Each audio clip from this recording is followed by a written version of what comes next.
Muito bom dia, estamos aqui mais uma vez para transmitir mais uma lição da Escola Bíblica Dominical, a lição de número 6, 5 de fevereiro de 2023.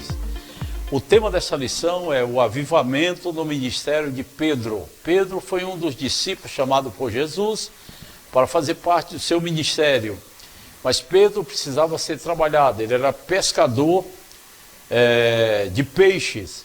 E o próprio Jesus, quando convocou, chamou ele para ser pescadores de alma. O texto-áureo dessa lição diz o seguinte: Pedro, porém, pondo-se em pé com os 11, levantou a voz e disse: varões judeus, e todos que habitais em Jerusalém, seja-vos isto notório, e escutai minhas palavras. Isso está registrado no livro de Atos, no capítulo 2, versículo 14, onde Pedro profere essas palavras. A verdade prática, ela informa que a vida de um crente pode ser comparada entre antes e depois de um avivamento. Porque Pedro, antes, ele era uma pessoa muito austera, ele era uma pessoa sanguínea. Pedro sempre foi sanguíneo, dessas pessoas que, quando via, ele já estava fazendo. E ele precisava ser trabalhado em algumas áreas da vida dele, de temperamento, que é uma das áreas muito importantes, porque o nosso temperamento, ele faz o diferencial. Tudo depende da nossa ação, da nossa reação através do temperamento. Então, todo ser humano ele tem um temperamento. Ele pode ser sanguíneo, pode ser melancólico e pode ser fleumático. Então, Pedro, como era sanguíneo, ele era muito rápido das coisas e, às vezes, precipitadamente fazia coisa que não era conveniente. E ele precisava passar por uma nova modelagem. E através do avivamento da vida dele, do batismo com o Espírito Santo, Pedro se tornou uma pessoa mais carinhosa, uma pessoa que falava com mais eficácia, com unção. E por esse motivo, ele foi avivado para um ministério específico, que era anunciar as boas novas de salvação. Deixaria de ser pescador de peixe para ser pescador de alma. E a lição ela trata especificamente da importância do avivamento na vida de Pedro, que é o que nós vamos trabalhar hoje. O texto bíblico básico está no livro de Atos dos Apóstolos, que está registrado no capítulo 2, versículo 14 a 24. Onde o versículo 14 diz o seguinte: Pedro, porém, pondo-se em pé com os 11, levantou a sua voz e disse: varões judeus e todos que habitai em Jerusalém, seja-vos isso notório, escutai as minhas palavras. Estes homens não estão embriagados, como vós pensais, sendo esta a terceira hora do dia. Veja, essa terceira hora do dia representava 9 horas da manhã. Então Pedro disse assim: eles não estão embriagados a essa hora, mas eles estão cheios do Espírito Santo. E aí Pedro começa a dizer: mas isso foi dito pelo profeta Joel. O profeta Joel havia profetizado que Deus derramaria do seu Espírito sobre toda a carne. E isso só foi acontecer no dia de Pentecostes, como está registrado aqui no livro de Atos dos Apóstolos. Aqui começa a igreja protestante, a igreja pentecostal, evangelizando. A igreja chamada primitiva, no sentido literal, a igreja primitiva, ela se iniciou aqui no capítulo 2, com a missão de evangelizar, de pregar boas novas de salvação a todos aqueles que ouvissem a palavra de Deus. Mas era preciso que houvesse um revestimento, e Pedro foi um desses que foi alcançado pelo avivamento do batismo do Espírito Santo. E o versículo 17 diz: e nos últimos dias acontecerá, diz Deus, que do meu Espírito derramarei sobre toda a carne, os vossos filhos e as vossas filhas profetizarão, os vossos jovens terão visões e os vossos velhos sonharão sonho. Veja que o Espírito Santo ele veio com a função, uma missão de conscientizar as pessoas sobre o papel da salvação, do arrependimento e também agraciar os homens e mulheres com dons especiais. Dom de visão, dom de profecia, dom de sonhar, dom de interpretação, dom de cura. Então veja a riqueza que todos eles haveriam de receber de acordo com a capacidade que o Espírito Santo dava a cada um. Então foi algo assim muito extraordinário, foi uma revolução muito grande da igreja primitiva, que até hoje a igreja da atualidade, do século XXI, ela vem sendo movimentada através desse derramamento do Espírito Santo. Porque o derramamento do Espírito Santo na vida de Pedro continuou na vida dos apóstolos e ela foi passando de geração a geração, chegou até nós hoje, século XXI, que temos o dever de ter uma vida avivada, uma vida cheia do Espírito Santo, para poder anunciar também as boas novas de salvação. As coisas que ele fazia naquela época, Jesus também nos capacita hoje a fazer através do seu Santo Espírito. E o versículo 18 diz: e também do meu Espírito derramarei sobre os vossos servos, e minhas servas naqueles dias profetizarão. A profecia sempre teve um valor importante na igreja, porque a profecia ela é uma palavra dada à igreja através do Espírito Santo para edificar a igreja. Então a gente observa que através da profecia a gente ouve mensagens que vêm do coração de Deus para o nosso coração, são avisos, são conselhos, são consertos. Então tudo que envolve a vida espiritual, a igreja primitiva, ela recebeu essa unção e esses dons espirituais para fazer parte do dia a dia do contexto da igreja. E farei aparecer prodígio em cima no céu e sinais embaixo da terra, sangue, fogo, vapor de fumaça. A gente sabe que todas essas evidências, ela aconteceu na igreja primitiva, mas vai acontecer no final dessa dispensação, porque nós estamos vivendo momentos que é o prenúncio da volta de Jesus. Tudo que está acontecendo no mundo atual, as pessoas se afastando, a apostasia, o esfriamento e aumentando o pecado na vida das pessoas, tudo isso é cumprimento da palavra de Deus para que venha acontecer o arrebatamento da igreja. O arrebatamento da igreja será nesse momento de muita crise, de muita dificuldade, mas é preciso que haja o avivamento da igreja para que aconteça tudo isso que a Bíblia registra. O sol se converterá em trevas, está falando já do juízo final, e a lua em sangue, antes de chegar o grande e glorioso dia do Senhor. E acontecerá que de todo aquele que invocar o nome do Senhor será salvo. Então, a salvação ainda está sendo favorável aos homens, mesmo nesses dias de dificuldade, porque no período da grande tribulação, que vai entrar aqui um pouco isso aqui, será dias de muita dificuldade, dias que as pessoas não terão condição de alcançar o perdão se não for com a ajuda do próprio Deus. As pessoas terão que confessar e pedir misericórdia e pedir socorro do céu. E aqui a Bíblia vai narrando: varões israelitas, escutai essas palavras. A Jesus Nazareno, varão aprovado por Deus entre vós, com maravilha, prodígio e sinais que Deus por ele fez no meio de vós, como vós mesmos bem sabeis. A este vos foi entregue pelo determinado conselho e presciência de Deus, tomando a vós e um crucificaste e mataste pelas mãos dos injustos. Então Jesus, ele já sabia o que ele haveria de passar. Ele ia passar por um sofrimento que nenhum ser humano seria capaz de suportar. Jesus apanhou muito, ele sofreu muito, ele foi julgado naquela época por César, ele foi julgado, mas César lavou as mãos por Pilatos ali, entendeu? Pilatos lavou as mãos e eles foram julgados ali por aquele tribunal para ser crucificado. E diante daquela sentença, eles, era da época da festa, eles teriam que soltar um preso. E os próprios patrícios, os próprios judeus disseram assim: nós queremos que solte o Barrabás e crucifique Jesus. Então Jesus sabia da sentença que ele haveria de passar. Mas tudo isso foi por amor da salvação do homem que estava perdido, sem Deus, sem paz, sem salvação.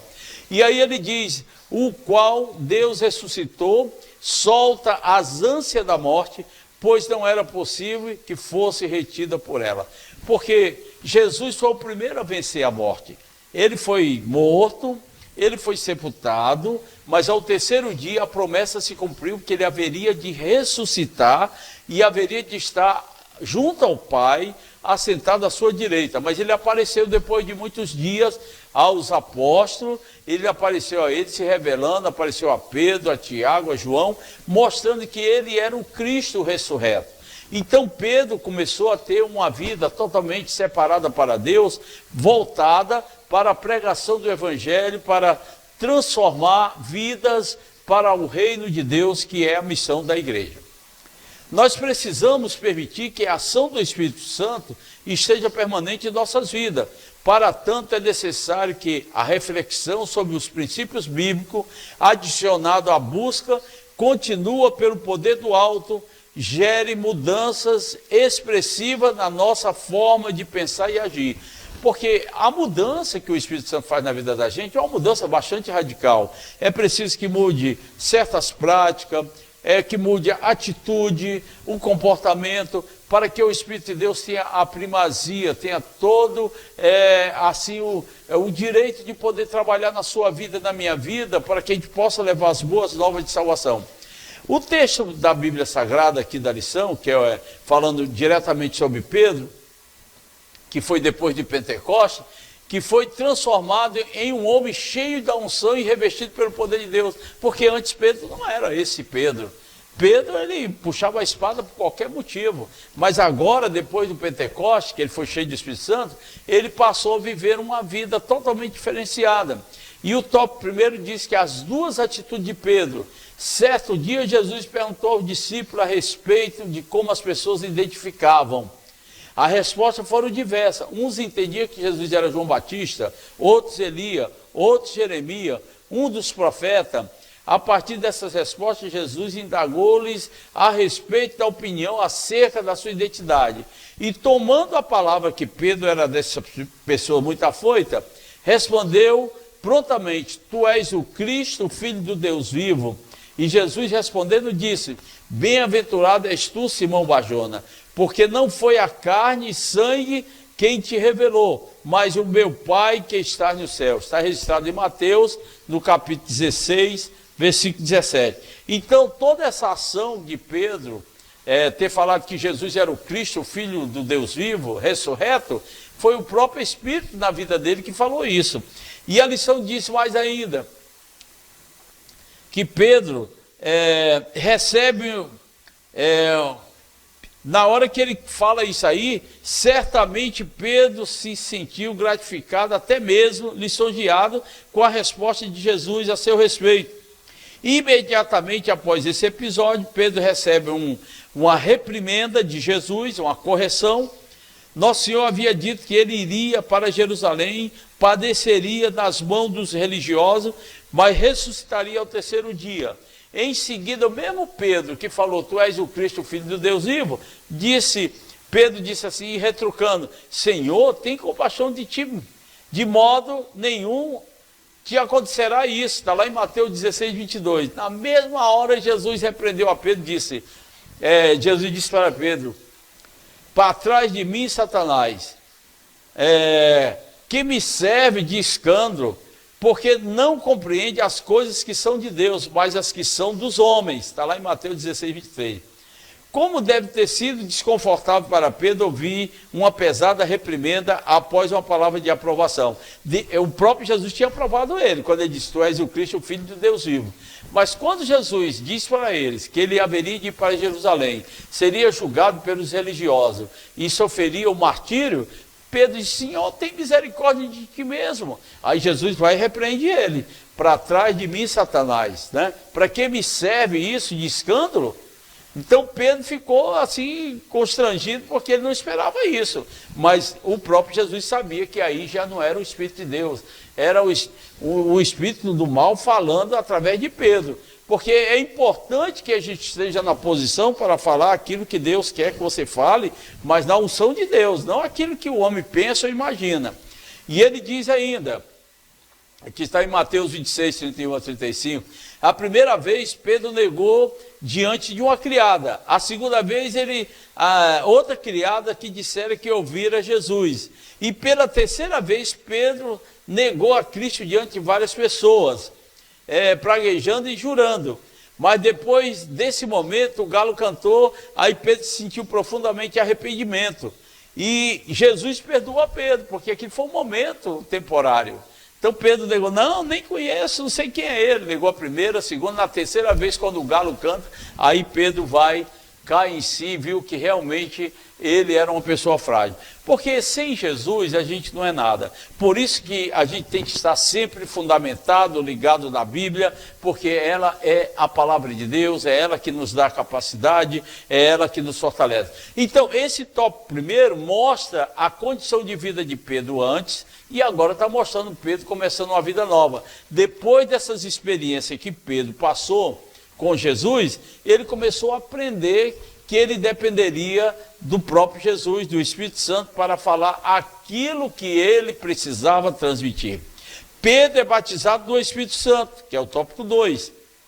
Após ser batizado no Espírito Santo, Pedro tornou-se outro homem, devido ao espanto das pessoas diante daquele fenômeno espiritual. O apóstolo dos judeus levantou a voz com eloquência e falou a respeito da promessa de Deus proferida pelo profeta Joel. E do meu espírito derramarei sobre toda a carne. Está em Atos capítulo 2, versículo 18. Só depois que ele foi batizado com o Espírito Santo, que ele entendeu que ele deveria pregar e anunciar a promessa que o profeta Joel havia determinado, que o Espírito de Deus seria derramado sobre toda a carne. E aí ele começa a pregar o arrependimento. O arrependimento era necessário para que a pessoa pudesse ser batizada. Ele diz, arrepender-se e fosse batizado em nome de Jesus Cristo para receber o dom do Espírito Santo. Está lá em Atos capítulo 2, versículo 38. E recebereis o dom do Espírito Santo. Porque é o Espírito Santo que capacita o homem, capacitou a Pedro, avivou a Pedro, renovou a Pedro, revestiu a Pedro para ele ser um atalaia. Então nós queremos deixar nesse dia, nesse domingo que é dia 5 de fevereiro, dessa lição, nós queremos deixar para você que nos assiste todos os domingos, aqui pelo canal do YouTube, pelo Facebook, que você possa sintonizar nesse canal e estudar a lição bíblica através da Bíblia Sagrada ou através das lições da CPAD. Pedro é avivado em outras ocasiões. O avivamento do Espírito Santo na vida de Pedro foi notório em outras ocasiões. Quase 5.000 pessoas aceitaram a Cristo como Salvador com a mensagem do apóstolo. Veja, ele estava tão cheio do Espírito Santo que quando ele pregava, multidões se arrependiam. O homem cheio do Espírito Santo, a mulher cheia do Espírito Santo, quando ele abre a boca, o milagre acontece, a salvação vem, o arrependimento, a cura, e Deus começa a manifestar de diversas formas. Isso aconteceu de forma literal na vida de Pedro. Então, o nome de Jesus estava sendo proclamado, divulgado, pregado. Esse fato teve repercussão junto ao Sinédrio, ao tribunal religioso dos judeus. E os apóstolos foram interrogados pelo sumo sacerdote sobre com que autoridade eles faziam milagres, quando responderam com ousadia, que era em nome de Jesus.